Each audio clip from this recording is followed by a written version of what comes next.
లూకా సువార్త 22వ అధ్యాయము. పస్కా అనబడిన పులియని రొట్టెల పండుగ సమీపించెను. ప్రధాన యాజకులును శాస్త్రులును ప్రజలకు భయపడిరి గనుక ఆయనను ఏలాగు చంపింతుమని ఉపాయము వెదకుచుండిరి. అంతట 12 మంది శిష్యుల సంఖ్యలో చేరిన ఇస్కరియోతు అనబడిన యూదాలో సాతాను ప్రవేశించెను గనుక వాడు వెళ్ళి ఆయనను వారికేలాగు అప్పగింపవచ్చునో దానిని గూర్చి ప్రధాన యాజకులతోనూ అధిపతులతోనూ మాటలాడెను. అందుకు వారు సంతోషించి వానికి ద్రవ్యమియ్య సమ్మతించిరి. వాడు అందుకు ఒప్పుకొని జనసమూహము లేనప్పుడు ఆయనను వారికి అప్పగించుటకు తగిన సమయము వెదకుచుండెను. పస్కా పశువును వధింపవలసిన పులియని రొట్టెల దినమురాగా యేసు పేతురును యోహానును చూచి, మీరు వెళ్ళి మనము భుజించుటకై పస్కాను మన కొరకు సిద్ధపరచుడి అని వారిని పంపెను. వారు, మేమెక్కడ సిద్ధపరచగోరుచున్నావు అని ఆయనను అడుగగా ఆయన, ఇదిగో, మీరు పట్టణములో ప్రవేశించినప్పుడు నీళ్లకుండ మోసికొని పోవచ్చున్న ఒకడు మీకు ఎదురుగా వచ్చును. అతడు ప్రవేశించు ఇంటిలోనికి అతని వెంట వెళ్ళి, నేను నా శిష్యులతో కూడా పస్కాను భుజించుటకు విడిది గది ఎక్కడనని బోధకుడు నిన్నడుగుచున్నాడని ఇంటి యజమానునితో చెప్పుడి. అతడు సామాగ్రి గల ఒక గొప్ప మేడగది మీకు చూపించును. అక్కడ సిద్ధపరచుడి అని వారితో చెప్పెను. వారు వెళ్ళి ఆయన తమతో చెప్పినట్టు కనుగొని పస్కాను సిద్ధపరచిరి. ఆ గడియ వచ్చినప్పుడు ఆయనయు ఆయనతో కూడా అపోస్తలులను పంక్తిని కూర్చుండిరి. అప్పుడాయన, నేను శ్రమపడక మునుపు మీతో కూడా ఈ పస్కాను భుజింపవలెనని మిక్కిలి ఆశపడితిని. అది దేవుని రాజ్యములో నెరవేరు వరకు ఇక ఎన్నడును దాని భుజింపనని మీతో చెప్పుచున్నాను అని వారితో చెప్పి ఆయన గిన్నె ఎత్తికొని కృతజ్ఞతాస్తుతులు చెల్లించి, మీరు దీనిని తీసుకొని మీలో పంచుకొనుడి. ఇక మీదట దేవుని రాజ్యము వచ్చే వరకు నేను ద్రాక్షారసము త్రాగనని మీతో చెప్పుచున్నాను అనెను. పిమ్మట ఆయన యొక్క రొట్టె పట్టుకొని కృతజ్ఞతాస్తుతులు చెల్లించి దాని విరిచి వారికిచ్చి, ఇది మీ కొరకు ఇయ్యబడుచున్న నా శరీరము. నన్ను జ్ఞాపకము చేసుకొనుటకు దీనిని చేయుడి అని చెప్పెను. ఆ ప్రకారమే భోజనమైన తరువాత ఆయన గిన్నెయు పట్టుకొని, ఈ గిన్నె మీ కొరకు చిందింపబడుచున్న నా రక్తము వలననైన క్రొత్త నిబంధన. ఇదిగో, నన్ను అప్పగించువాని చెయ్యి నాతో కూడా ఈ బల్ల మీద ఉన్నది. నిర్ణయింపబడిన ప్రకారము మనుష్యకుమారుడు పోవుచున్నాడు గాని ఆయన ఎవరిచేత అప్పగింపబడుచున్నాడో ఆ మనుష్యునికి శ్రమ అని చెప్పెను. వారు, ఈ పణ్ణి చేయబోవాడెవరో అని తమలో తాము అడుగుకొనసాగిరి. తమలో ఎవడు గొప్పవాడుగా ఎంచబడునో అను వివాదము వారిలో పుట్టగా ఆయన వారితో ఇట్లనెను. అన్యజనములలో రాజులు వారి మీద ప్రభుత్వము చేయుదురు. వారి మీద అధికారము చేయువారు ఉపకారులనబడుదురు. మీరైతే అలాగూ ఉండరాదు. మీలో గొప్పవాడు చిన్నవాని వలెను, అధిపతి పరిచారకుని వలెను ఉండవలెను. గొప్పవాడెవడు? భోజన పంక్తిని కూర్చుండువాడా, పరిచర్య చేయువాడా? పంక్తిని కూర్చుండువాడే గదా.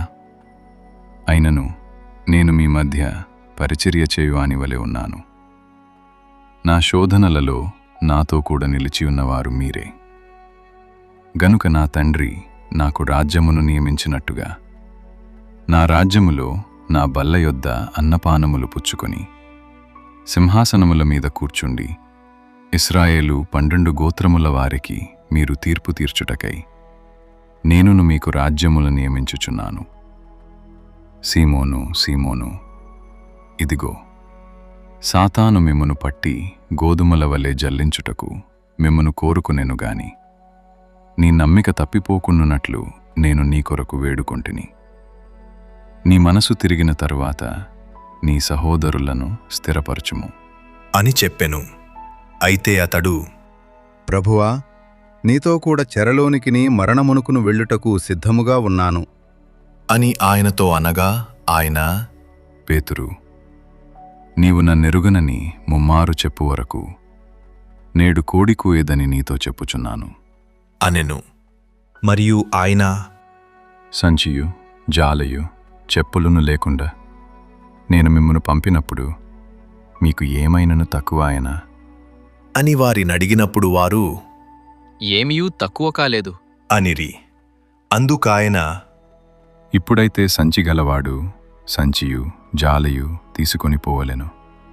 కత్తి లేనివాడు తన బట్టనమ్మి కత్తి కొనుక్కొనవలెను. ఆయన అక్రమకారులలో ఒకడుగా ఎంచబడెను అని రాయబడిన మాట నాయందు నెరవేరవలసియున్నది. ఏలయనగా నన్ను గూర్చిన సంగతి సమాప్తమవుచున్నదని మీతో చెప్పుచున్నాను అనెను.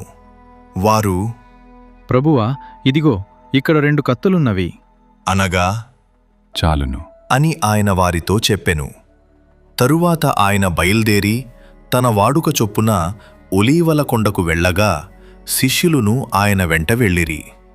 ఆ చోటు చేరి ఆయన వారితో, మీరు శోధనలో ప్రవేశించకుండునట్లు ప్రార్థన చేయుడి అని చెప్పి వారి యొద్ద నుండి రాతివేత దూరము వెళ్ళి మోకాళ్ళూని, తండ్రి, ఈ గిన్నె నా యొద్ద నుండి తొలగించుటకు నీ చిత్తమైతే తొలగించుము. అయినను నా ఇష్టము కాదు, నీ చిత్తమే సిద్ధించునుగాక అని ప్రార్థించెను.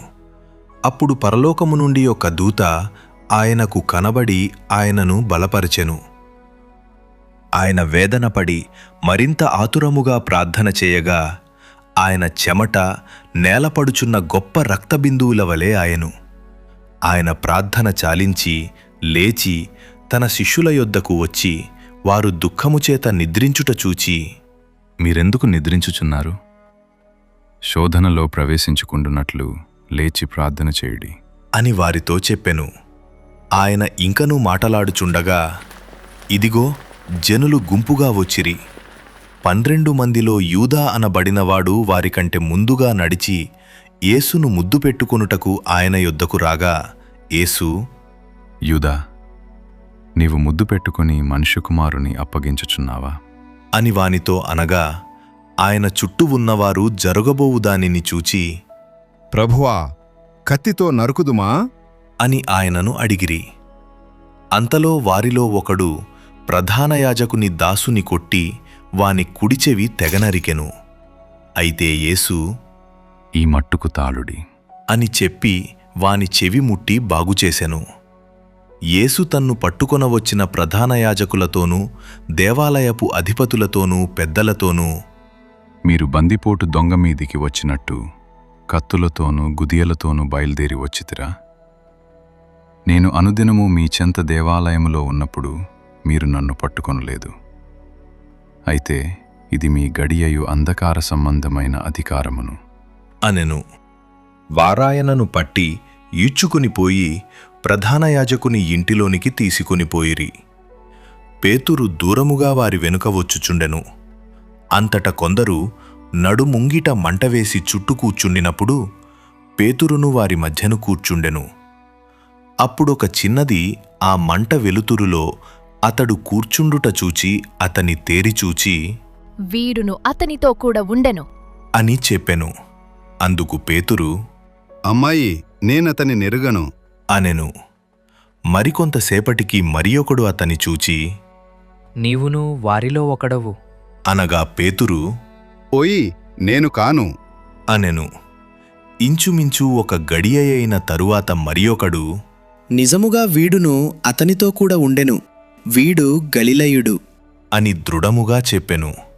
అందుకు పేతురు, ఓయి, నీవు చెప్పినది నాకు తెలియదు అనెను. అతడింకను మాటలాడుచుండగా వెంటనే కోడి కూసెను. అప్పుడు ప్రభు తిరిగి పేతురువైపు చూచెను గనుక పేతురు, నేడు కోడి కూయక మునుపు నీవు ముమ్మారు నన్ను ఎరుగనందు అని ప్రభువు తనతో చెప్పిన మాట జ్ఞాపకము చేసుకొని వెలుపలికి పోయి సంతాపపడి ఏడ్చెను. యేసును పట్టుకొనిన మనుషులు ఆయనను అపహసించి కొట్టి ఆయన ముఖము కప్పి, నిన్ను కొట్టినవాడెవడో ప్రవచింపుము అని ఆయనను అడిగి ఆయనకు విరోధముగా ఇంకను అనేక దూషణ వచనములాడిరి.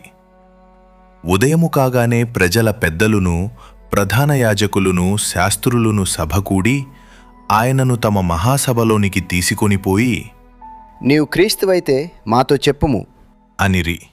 అందుకాయన, నేను మీతో చెప్పిన ఎడల మీరు నమ్మరు. అదియుగాక నేను మిమ్మును అడిగిన ఎడల మీరు నాకు ఉత్తరము చెప్పరు. ఇది మొదలుకొని మనుష్యకుమారుడు మహాత్మ్యము గల దేవుని కుడిపార్శ్వమున ఆసీనుడగును అని వారితో చెప్పెను. అందుకు వారందరూ, అట్లయితే నీవు దేవుని కుమారుడవా అని అడుగగా ఆయన, మీరన్నట్టు నేనే ఆయనను అని వారితో చెప్పెను. అందుకు వారు, మనకిక సాక్షుడతో పనియేమి, మనము అతని నోటిమాట వింటిమి గదా అని చెప్పిరి.